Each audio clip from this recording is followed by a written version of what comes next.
Alhamdulillah. Assalamu alaikum wa rahmatullahi wa barakatuh. Allahumma la aisha illa aishul akhirah. Le prophète sallallahu alayhi wa sallam nous a donné une grande leçon lorsqu'il nous disait « Ya Allah, il n'y a de vie que la vie de l'au-delà ». Cette vie pour laquelle on se bat, cette vie pour laquelle quelquefois on a tendance à vouloir écraser les plus faibles. On vit avec égoïsme.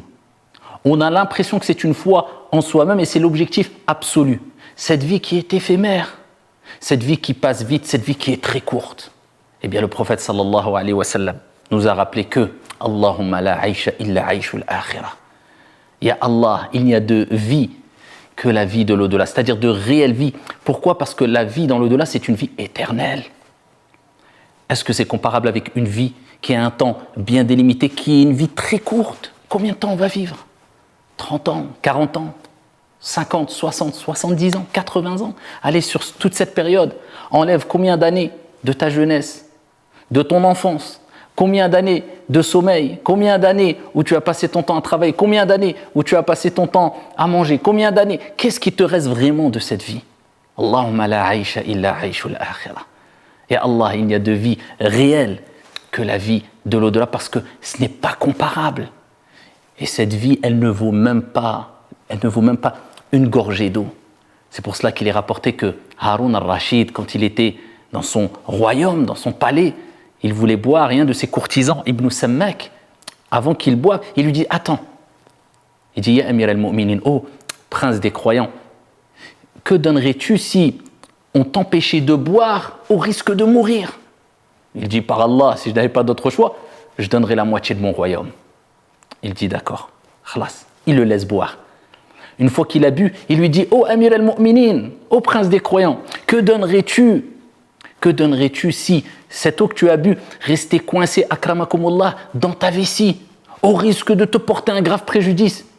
Il dit « Je donnerai le reste de mon royaume. » Ibn Sammak, il dit « À quoi bon vouloir se battre pour un royaume qui ne vaut même pas une gorgée d'eau ou une sortie d'urine ?»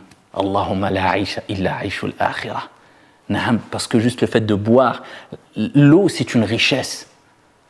Et qui sans elle, on ne pourrait vivre. Mais on la banalise. Il suffit d'aller au robinet, il suffit d'aller dans son frigo, dans sa cuisine pour boire. On dit à peine, on arrive à dire Alhamdulillah. Remercier Dieu pour ce grand bienfait. On oublie qu'on est doté d'énormes richesses. On est toutes et tous quelque part riches. Toutes et tous, on est doté de grandes richesses. Dieu nous a comblés de grandes richesses. Mais on a tendance à oublier ces richesses et on a l'impression que la seule richesse, c'est la richesse matérielle qui nous pousse à oublier que la vraie vie est dans l'au-delà et que cette vie n'est pas l'objectif ultime et une fin en soi. Cela ne veut pas dire qu'on ne doit pas profiter de cette vie, mais on doit se préparer pour l'au-delà en prenant conscience que la réelle vie éternelle, c'est dans l'au-delà. Allahumma la aisha illa aishul akhirah. La vraie richesse, ce n'est pas la richesse matérielle. Et le fait d'être riche même matériellement, ce n'est pas un obstacle quant au fait d'être riche de cœur. Qu'est-ce qui t'est demandé alors ? D'abandonner la vie d'ici-bas complètement ? Non, c'est d'avoir cette richesse entre tes mains, mais pas dans ton cœur, à tel point, je dis bien, à tel point qu'elle te fait oublier l'au-delà, la vraie vie, la préparation pour l'au-delà. Mais si tu es riche même matériellement, il n'y a aucun problème. Pourquoi ? Combien de personnes riches sont riches de cœur ? Et combien de personnes pauvres, matériellement, sont pauvres de cœur ? Parce que la vraie richesse, c'est la richesse de cœur. Et si tu es riche de cœur, wallahi, tu peux avoir des millions. Aucun problème. Tu peux avoir une belle maison, tu peux avoir ce... Tant qu'elle n'est pas dans ton cœur, à tel point qu'elle provoque un voile qui t'empêche de voir la réalité des choses et de se préparer pour l'au-delà. Allahumma la aisha illa aishul akhirah. C'est pour cela que le prophète sallallahu alayhi wa sallam nous dit l'envie n'est permise que dans deux cas, ou vis-à-vis de deux personnes. Une personne à qui Allah a donné la connaissance du Coran et qui récite le Coran de nuit comme de jour, et un homme à qui Allah a donné une richesse. Donc le fait qu'Allah te donne une richesse matérielle, il n'y a pas de mal, c'est pas ça qui nous importe. C'est de savoir est-ce que tu es riche de cœur ou pas, est-ce que tu t'es préparé pour l'au-delà ou pas, est-ce que cette richesse matérielle t'a fait oublier ton Seigneur ou pas, oublier le fait d'aider les pauvres, oublier le fait que c'est une richesse qui vient de ton Seigneur tabaraka wa ta'ala. Tu as le droit d'avoir cette envie, pas mauvaise, vis-à-vis d'une personne à qui Allah a donné une richesse. Et le prophète, il dit quoi? Et qu'il la dépense de nuit comme de jour.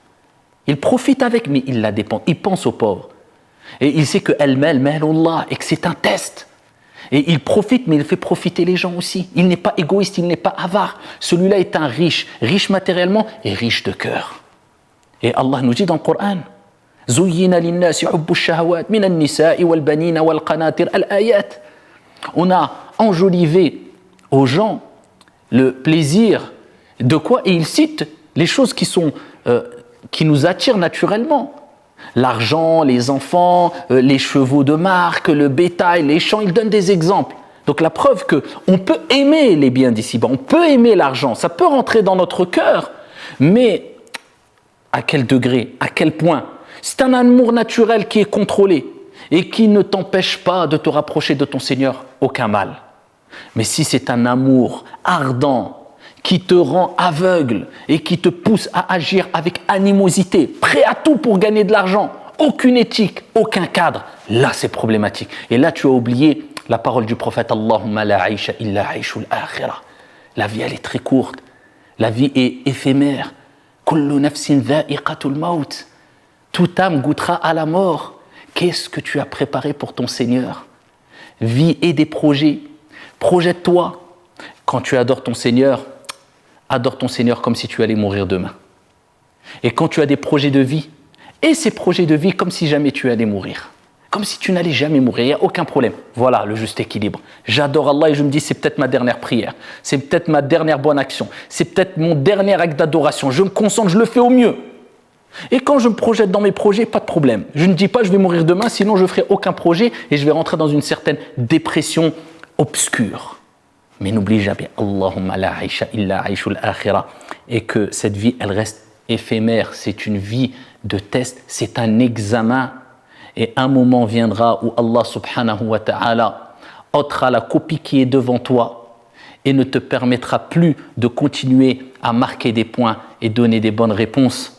Et là, tu devras te préparer pour le jour du jugement, al-akhirah, qui se déroulera pendant de longues années. Il suffit de voir que nous allons vivre peut-être 50, 60, 70 ans et qu'il y a des gens dans leur tombe qui sont dans leur tombe depuis peut-être maintenant 1000 ans, 2000 ans, 5000 ans. Qu'est-ce que c'est que par rapport à cette vie courte?